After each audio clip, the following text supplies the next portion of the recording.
keldi. Xarakteristiklarga keladigan bo'lsak, kun davomida nima ish qilib yurganinglarni, kimlar bilan uchrashganinglarni zapis qilib yuradigan Sony kompaniyasining 12 megapikselli Full HD kamerasi bilan jihozlangan hamda suhbatni yozib eshitadigan 3 ta shuma pedalli. Qalay, zo'r narsa ekanmi?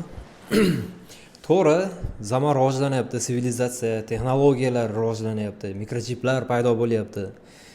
Misol deb aytaylik. Lekin hali multfilm Vali degan multfilm bor, ko'rgan bo'lsalaring, o'sha yalqov bo'lib qoladi odam o'zini ustida ishlamasa.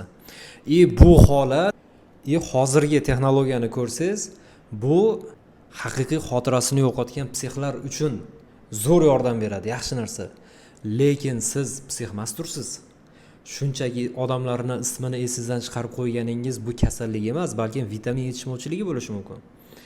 Nima ovqatni yeganingiz esingizdan chiqib qolishi ham bu tabiiy holat bo'lishi mumkin. Birinchi o'rinda qalqonsimon bezni tekshirtiring, umuman keling biz tekshiraylik, individual yondashaylik. Xudo xohlasa xotirangizni tiklanishiga ham sabab bo'laylik. Zamonga to'g'ri nazar bilan qarashni o'rganaylik. Sog' salomat bo'linglar.